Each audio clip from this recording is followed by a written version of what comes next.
Today's episode of the Ross Cloud Podcast is sponsored in part by hiphopstationcharts.com, where you can view hip-hop and rap radio station song charts and track the promotion of your own song, such as view how many stations are playing your song and how often, including what day and time your song played.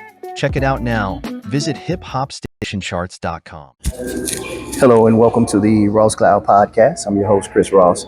This platform was created to motivate and to inspire in hopes that you will become a better you. I'd like to give a shout out to everybody that's listening all over the world. Thank you guys for tuning in to the Ross Cloud Podcast. Listen, I have a very, very special guest with us. What's your name and what you do? Julian Jackson. I am work at Forsyth Tech, and I work as a success coach, and I'll be transitioning to working as a student employee advocacy officer at Forsyth Tech. So, yeah. Right. I absolutely love that. Can you tell the folks how you got started within that? The way I got started as a success coach and getting into that space at Forsyth Tech is I first started working with Gear Up. I'm a program promoting post-secondary for students in K-12. Yeah. And from there, I decided I wanted to, impact students directly at Forsyth Tech. So I decided to be a success coach.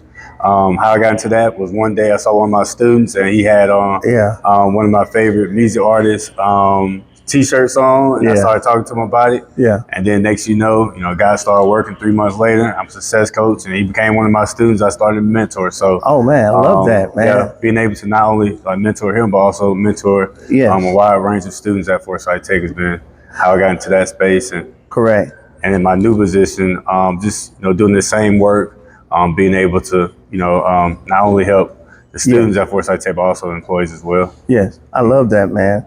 Your interest, so I guess it's easy to say that it's community-based, right? Community-based, yep. That's why I do it every single day. I wake up with a passion to, to help the community and to be involved. And that's something that started when I was in college. I was just about to ask you, when did you get that from? When did that start for you to become a community advocate as well as a community leader? Where did that come from? Where did it actually derive from? I think it came from just my individual story of me just coming as a kid, being raised by a mom with my 2 older brothers, and I wanted to do something where I can give back to little kids like myself.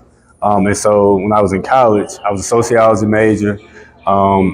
We talked about just the community, right? We talked about how we can better impact the community, and then on top of that, being a football player, I realized the impact that I could have in the community.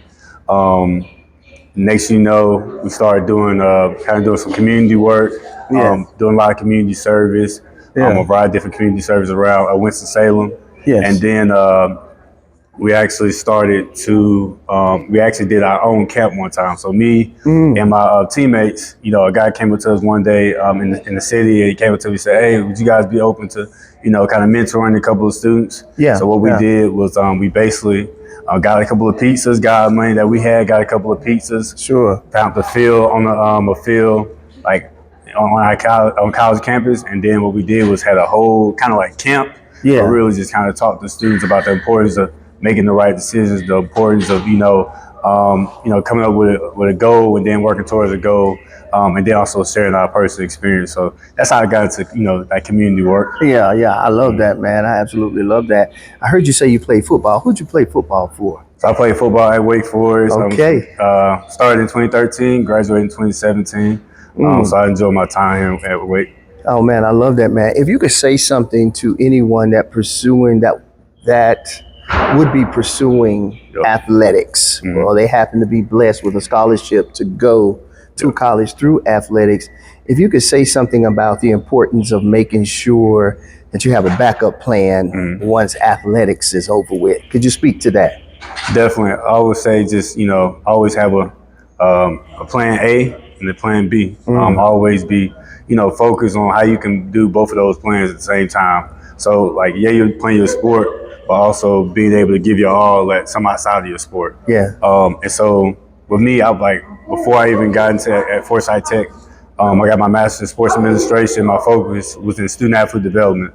And so what that was is basically trying to help students come up with a game plan after they get done with sports. So life after sports. right? And so what we tell our student athletes when I play, even when I was an athlete myself, was, start getting connected with people, start talking to people, start doing those informational interviews, talking to people about their career that they have, start, getting opportunities to be exposed to this stuff. So if it's something that's happening at your school, like go on that field trip if y'all have it, right? Or talk to that person who came to visit your school that day and ask them some more questions. And another thing too is just, figure out what you're interested in by finding things that, that will keep you motivated. Absolutely. Right? Yeah. And so not only was it my sport that kept me motivated, but there are things outside of that, being able to see what hard work looked like by just constant repetition, like such as like, if it comes like for me, it was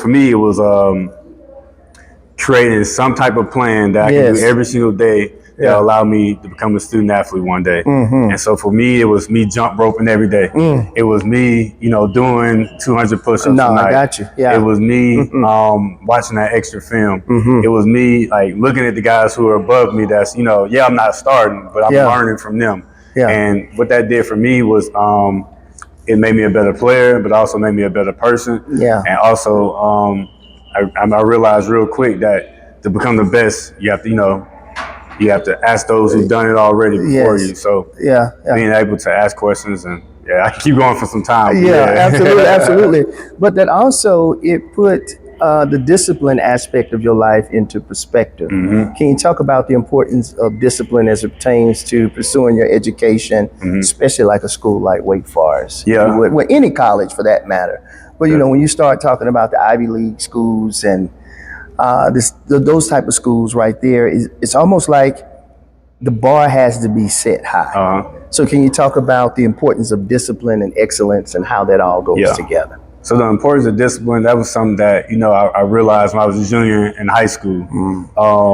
Moving from one place, from one state to another, I realized real quick that the decisions that I made when I was a freshman could impact me as a junior or a senior in high school. So for some guys, you have to play that catch-up game, right? Your junior, senior, you have to play a catch-up game. And for me, that's what it was. And so figuring out a way to create some good habits, right?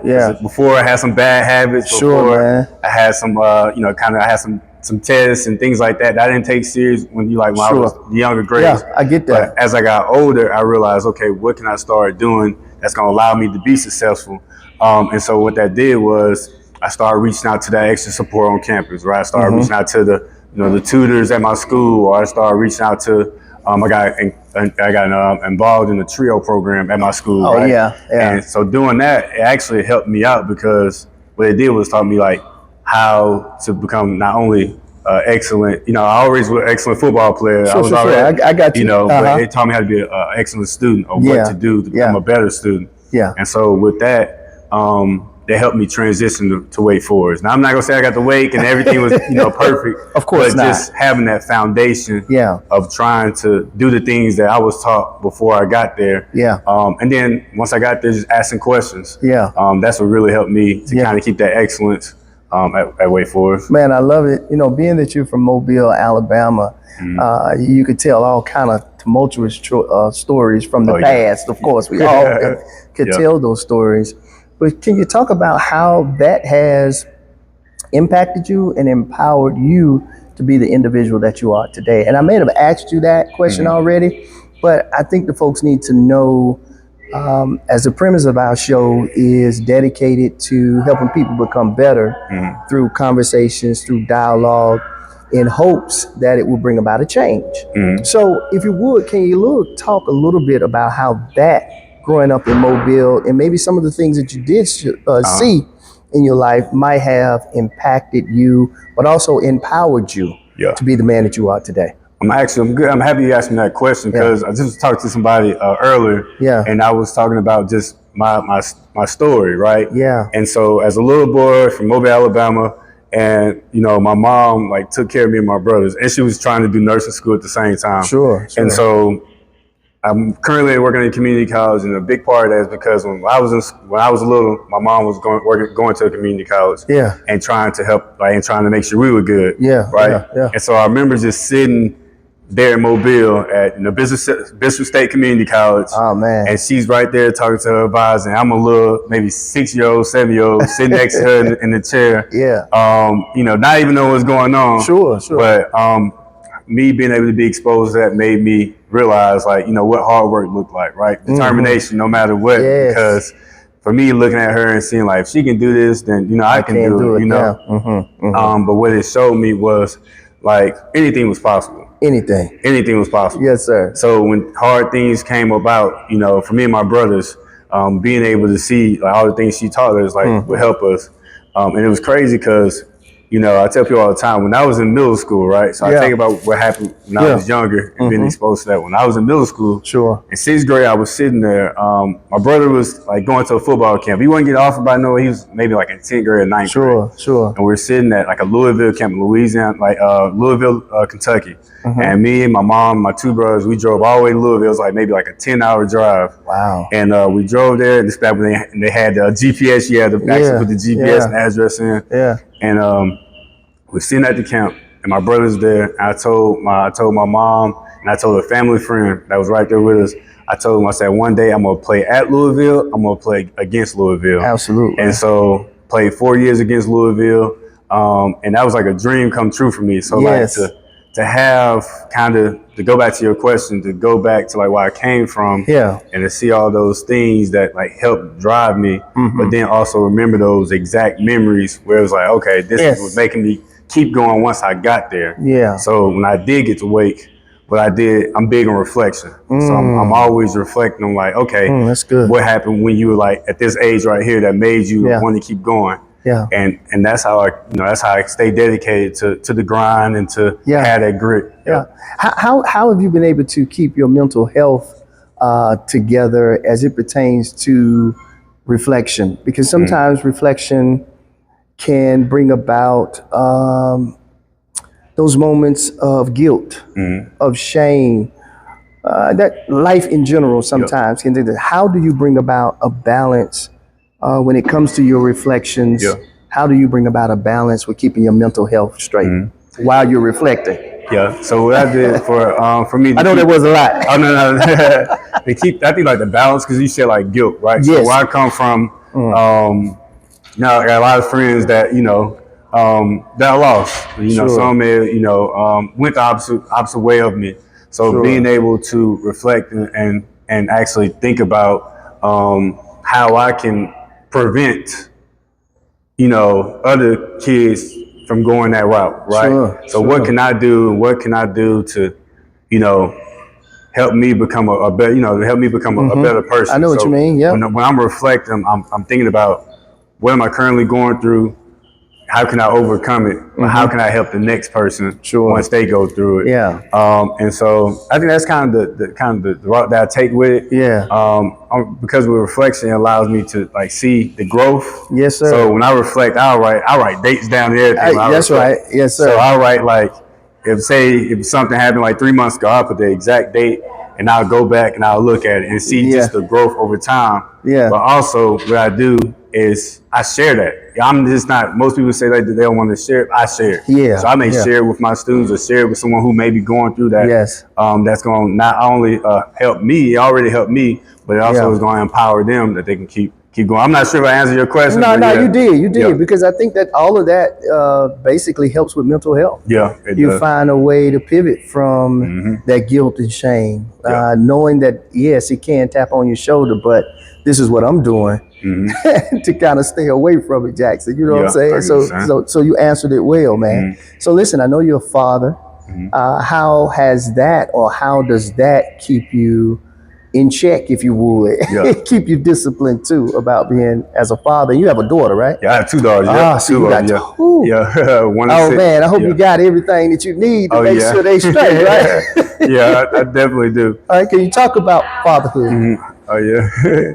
So the way that we keep it, the way I keep it, everything in order, is, I think about just all the things that I can do to first be there to make sure they know like what they need, right? Yeah. And so it's like I have my wife, I have my 2 daughters. I even have my dog Hustle. You know, I got a dog named Hustle. Yeah. The amount of energy that I'm like putting into them, right? Yes. And so really being very intentional with my time with them.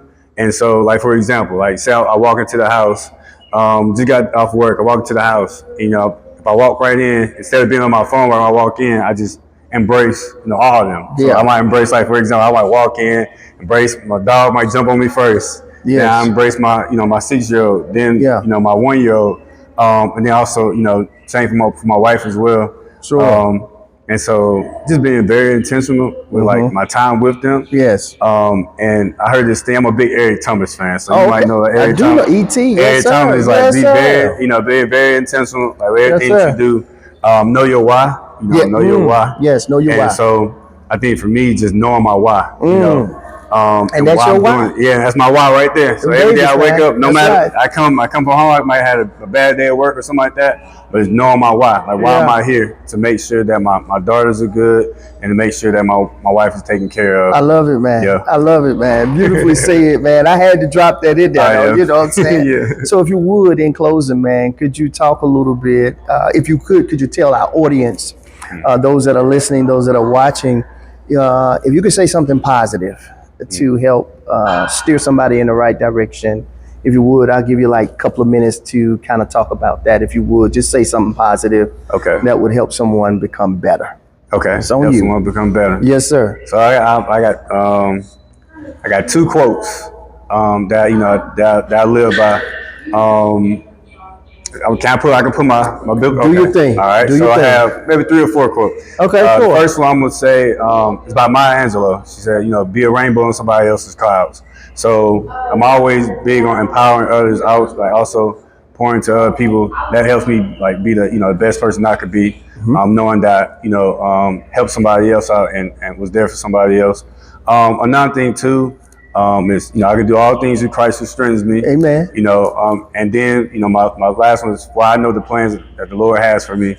Those are things that I live by. And then the last one, I know I'm kind of throwing quotes at you. Man, do your thing, man. Those are things that inspire you, and if you can give them back to help somebody, it's okay, bro. Yeah. Yes. And another thing is just how bad do you want it? And that's always a good how bad do you want it? How bad do you want it? Yeah. And last thing I would just tell somebody is just it starts with you. No matter what anybody tells you, it starts with you. So if you have my bad. No, you good. Are we good? Yeah. If you have a dream or a goal or something that you want to work towards, you can tell people, but remember that's your dream and goal. Yes. Hold on tight to that dream and goal and do everything you have to do to make that dream and goal come true. So that's how I'm gonna leave it. I love it, man. If you could, can you tell the folks how they can follow you or get in contact with you? I don't know if you're on social media. So I'm not on social media. Right on. But I do have like a little like a motivational type podcast. Sure, please tell us about it. And we're not really on there as much, but if you want to kind of just see kind of things I talked about today, it's just Sound Switch Podcast. And just talk about just the journey of being, a Black father, former student athlete, just sharing the importance of just, knowing who you are, learning who you are, separating yourself from the crowd, and just being your true self. So if you're interested in that type of stuff, definitely come check us out. I don't have no other socials like no Instagram or no Facebook, not like that, but maybe one day. Hey, man, you good, man. Thank you so much for your time on today, man. Definitely. Listen, this is the Ross Cloud Podcast. Make sure you like and subscribe to the Black Ross Network. Keep being great. Peace.